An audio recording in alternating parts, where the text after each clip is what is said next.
Have you ever stood before something, maybe a building or a piece of art, and just felt completely stunned by the craftsmanship, the sheer scale of it? Oh, absolutely. That sense of awe when you see something truly magnificent. Exactly.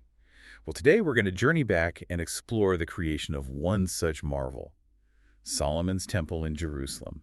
We'll be drawing heavily from the account in 2 Chronicles chapter 3. And this isn't just digging into ancient history for its own sake. The vision, the details behind the temple, they offer some really profound ways to think about our own lives, our work, even our connection to, well, the divine. Right. So in this deep dive, we'll look at the foundation, the incredible architecture, piece by piece, and then try to unpack what wisdom from this ancient project still speaks to you today.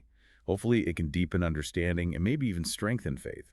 So where do we start? Where did this monumental project actually begin? Well, the account kicks off by telling us the location. Jerusalem, yes, but specifically Mount Moriah. Mount Moriah. Okay, that rings a bell. It should. This wasn't just some convenient hill.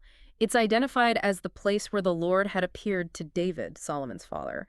So there's already this deep spiritual significance tied to the land itself. So building on sacred ground, quite literally, that sets a powerful tone right from the start. It wasn't arbitrary. Not at all. It's about building on a foundation already marked by divine connection.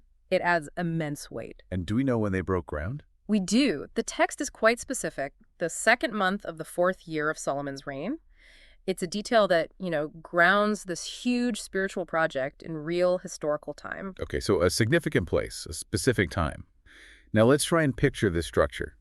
The descriptions in Chronicles sound pretty breathtaking. They really are. The main building itself, the house, was 60 cubits long, 20 cubits wide. A cubit is roughly elbow to fingertip, so sizable. Right, a fair size. But then you get to the porch, the entranceway. It's 20 cubits wide, matching the main house, but it shoots up 120 cubits high. Whoa, 120. How tall is that roughly? Oh, easily the height of a 10, maybe 12-story modern building. Imagine walking up to that. And the inside of this towering porch, overlaid with pure gold. Pure gold, just for the entrance hall. Incredible. It must have been awe-inspiring. What about the main sanctuary, the greater house, as it's called?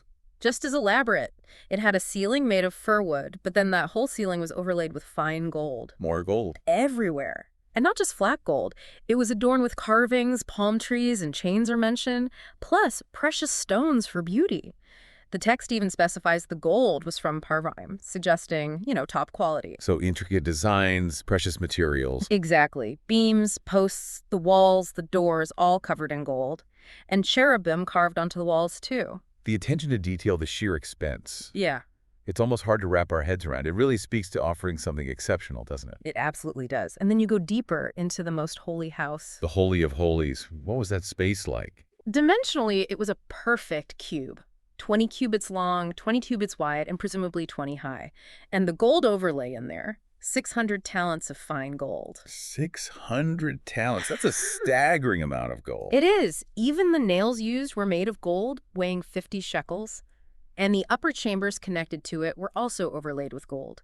It emphasizes the absolute sanctity of this innermost space. Gold everywhere, the best materials, the most precious things. It really drives home that idea of giving the absolute best. Now, you mentioned cherubim carved on the walls, but there were also prominent cherubim figures inside, right? Yes, absolutely. Inside the most holy house, there were 2 large cherubim, described as image work, also completely overlaid with gold. How large are we talking? Their wingspan was immense. Together, their outstretched wings spanned the entire 20-cubit width of the room. Each cherub had 2 wings, 5 cubits long each. One wing touched the outer wall, and the other touched the wing of the other cherub in the middle of the room. Wow. So they effectively filled that space with their wings. What about their posture? The text says they stood on their feet, facing inward towards the center of the room, perhaps as guardians or worshippers focused on the divine presence. It's very intentional imagery. Definitely. And separating this most holy place from the rest of the temple was the veil, right? Correct, a crucial element.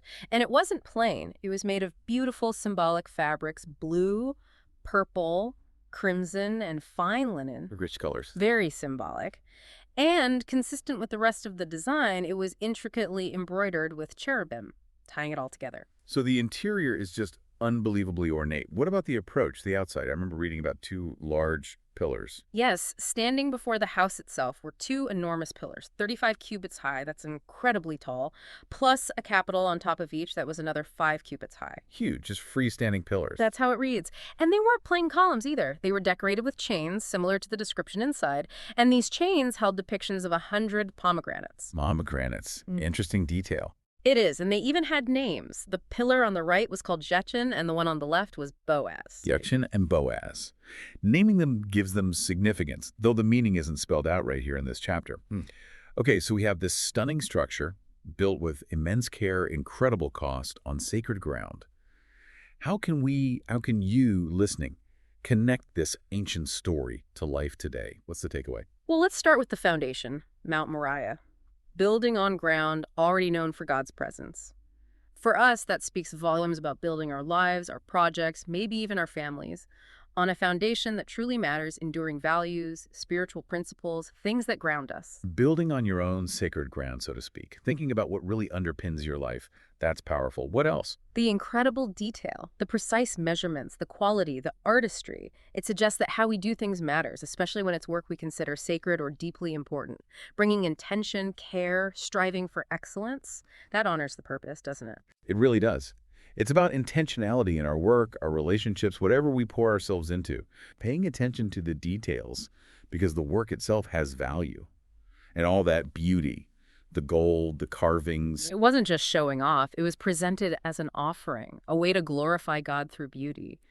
This suggests that creating and appreciating beauty, order, and meaning in our own environments can be a form of reverence, a reflection of our stewardship and values. So the spaces we create, the way we approach our tasks, can actually be an act of worship or devotion in a way. I think so. And another point, Solomon was completing the vision his father David had. There's a sense of legacy, of continuity. Right. Building on what came before. Exactly. It reminds us that we're part of a longer story. We can honor the past, learn from it, and then make our own faithful contribution, building on those foundations. Recognizing our connection to history, to those who came before us, and carrying the torch forward. And what about the Holy of Holies, that inner sanctum? That represents the most intimate point of connection with the divine. For us today, maybe it's a reminder of the vital importance of our inner life. Guarding that sacred space within ourselves. Making time for it. Yes, carving out that time for quiet reflection, for prayer, for connection with God, amidst the busyness of modern life. That's cultivating our own inner sanctuary. So looking at the temple isn't just about ancient history. Understanding the dedication, the sheer intentionality behind it. It gives us a model, perhaps, for how we approach our own lives, our faith. Precisely. Seeing the reverence in the details can inspire us to bring a similar dedication to our own spiritual practices, our work, our relationships. Recognizing the symbolism deepens our sense of God's presence and how we relate to Him. So just to recap the key thoughts, build on a strong foundation, your sacred ground. Pay attention to the details. Intentionality matters. Embrace beauty as an offering. Honor legacy and continuity. And crucially, nurture that sacred inner space. Which brings us to a final thought for you to ponder. What is sacred ground in your life right now? What are the foundational values or beliefs you want to build upon? And how can you bring more intention, more beauty, more care to building on that foundation day by day? Thinking about that, acting on that, maybe that's one way this ancient story can truly strengthen your faith today. A powerful way to connect the past to the present. Indeed. May this look back at Solomon's temple inspire you as you build your own life with purpose and reverence.